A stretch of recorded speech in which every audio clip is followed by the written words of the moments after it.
How many of you actually work on client like Swing AWT? Okay, that's quite a few. Okay, so here I am trying to introduce a new Java technology called Javafx.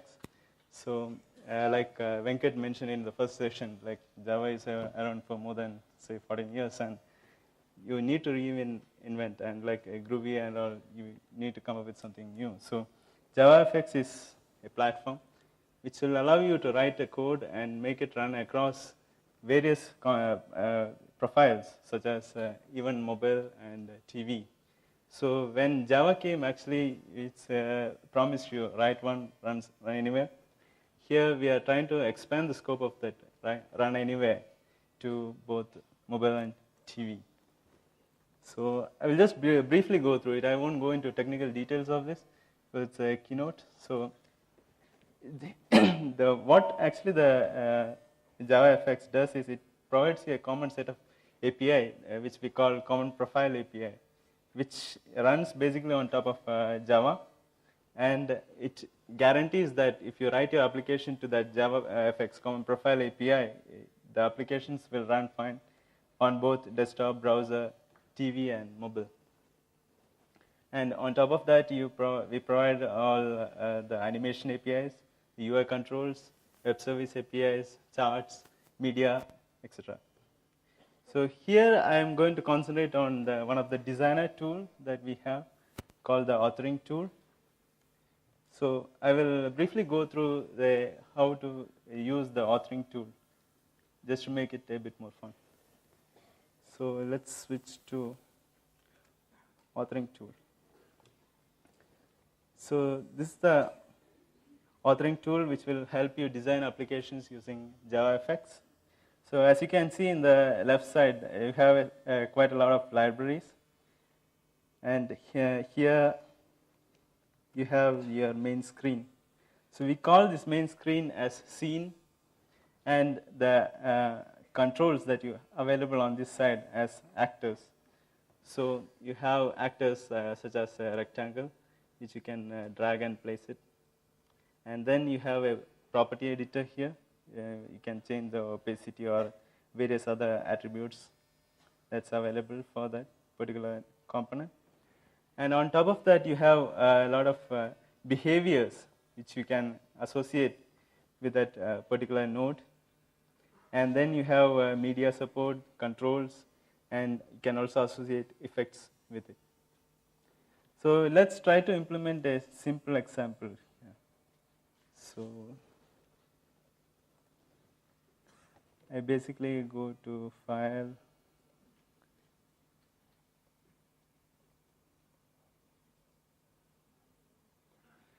and then just drag one image onto it. So now I have a nice starry view of sky, and then I drag the moon onto it. So now I have the moon there. So if you see below, actually there's a timeline which tells you what should happen at every point of the animation. So you can specify what should be happening. So for example, if I want to make this moon fade in or fade out, I can just drag this and put on top of moon. Now I have a new fade in, fade out effect. So I can say moon should appear after 10 seconds slowly, and then don't fade out. So now if I move the timeline, it slowly appears. Okay, now next thing I would like to do is I will again go back to files. I will pull the rocket image here. Okay,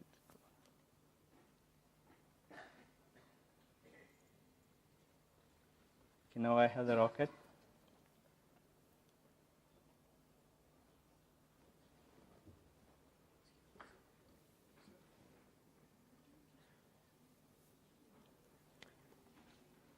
And then I can add few behaviors to it. So say I can make it vibrate so that it looks as if it's moving. So let's make the rocket vibrate.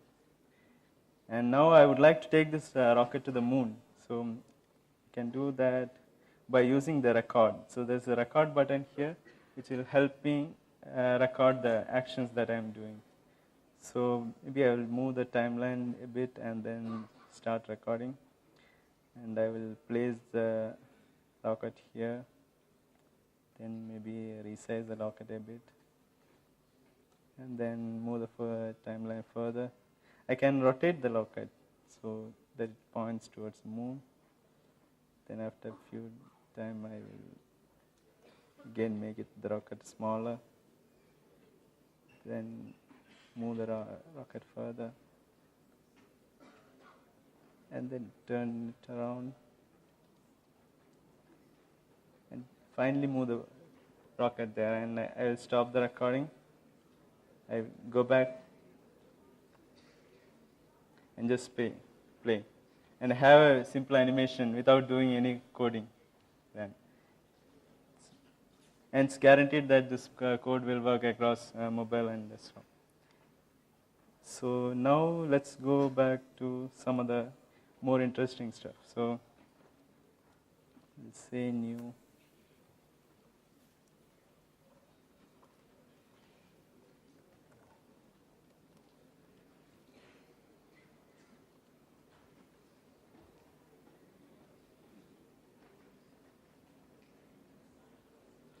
So I'm trying to drag a video onto to the stage, and then I can associate this with a play and pause button. So I will just say play button here and a slide seeker, and then I associate these buttons with the media view.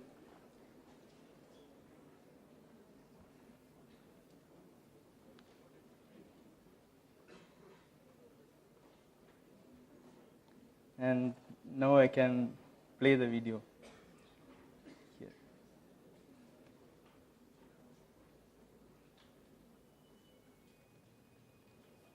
So this is just a simple playback, but I would like to do more. So what I will do, I will look for more effects that's available here. So there's a reflection effect here.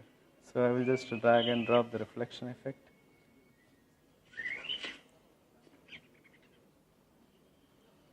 And now you can see the reflection effect happening.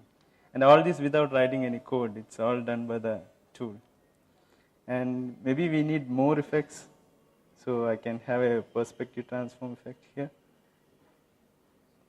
And it allows me to edit how actually it should look, the video.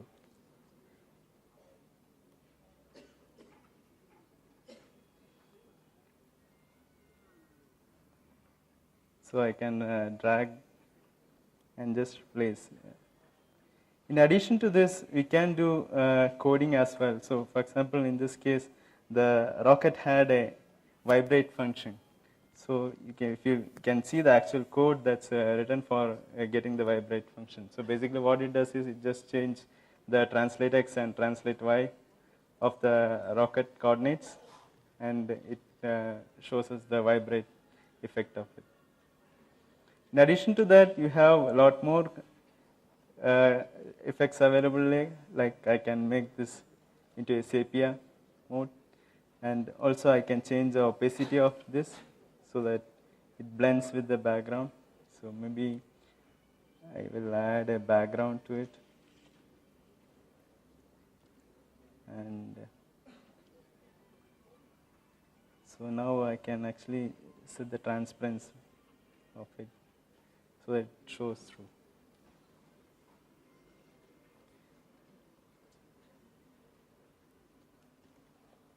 So that's it for the authoring demo. So any questions? Maybe I need to introduce Javafx more, so I guess there will be a lot of questions here. So we can take questions. Yeah. Pardon? It's internal actually. It's so this session is more about what is expected to come. So it's still in alpha. So it's still in internal. I can't tell you the dates. I'm not authorized to do that. So.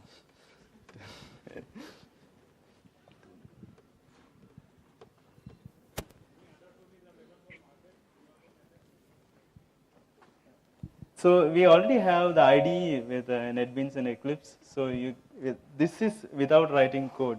But if you're a programmer, you can always use the JavaFX script to actually write the code that I just showed and get the same effects. So JavaFX has all the animation APIs, media support, and it's basically a scene graph based approach. So whatever you see on screen is actually an object. If you're doing Java 2D programming, actually it's more verbose, like you do everything onto a graphics object. But here it's all object based. So whenever I drag something onto a screen, actually I am creating a physical object for it. Like I have a rectangle object or media view object. So it's all objects. So I can play with that and it triggers me events. I can change the attributes of it. Rajesh? Yeah. If I want to integrate this JavaFX into my Swing application as a front end, let's say, I want to replace it my Swing UI. Actually, then, what would be the procedure and what would be the tooling I should use? So right now we support the other way around. Like we can integrate your existing Swing into JavaFX. But your question is more of how to use JavaFX within Swing, and that's not really supported. Basically, because the approach actually spoils the basic core of it. Like we want it to be supported across devices and TV. Now, if we try to integrate Swing into it, it means that we are breaking that compatibility across. So we are supporting the other way around. Like you can use your existing Swing into JavaFX, but not JavaFX within Swing.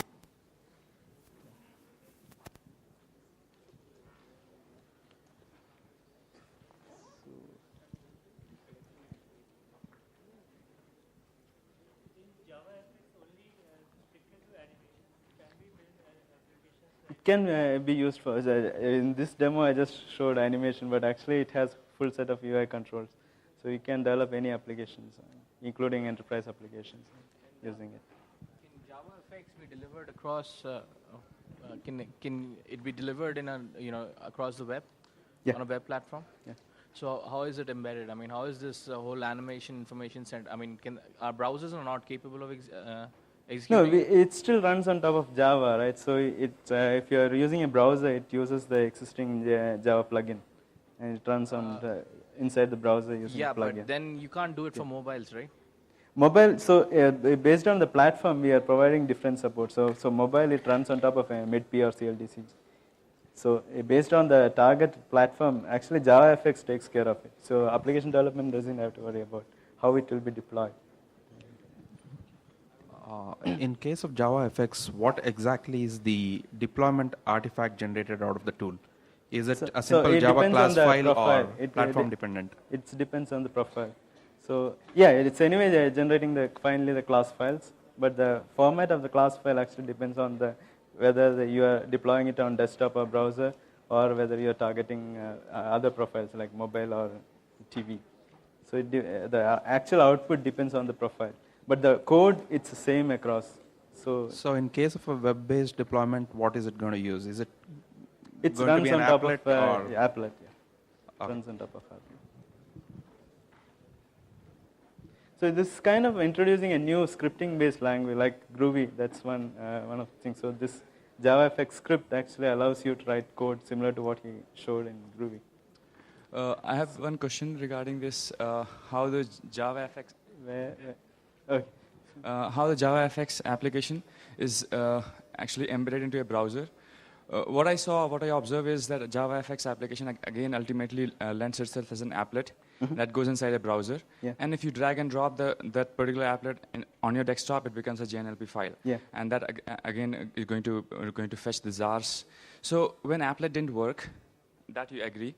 I mean, applet really didn't kick off. Try 6U10 or yeah. So why the JavaFX is going to run? Because again, it's going to require. Yeah, so that's what. So you are talking about the past. Like if you look at the latest. I'm still talking about. I'm just comparing the past that applet didn't really work, and JavaFX again is just a different style of programming again, which renders into an applet that gets embedded into a browser. So why this is going to work? So actually, the approach that we are going to adopt is improve the plugin as well. So it's not just that we spend all the effort on JavaFX alone.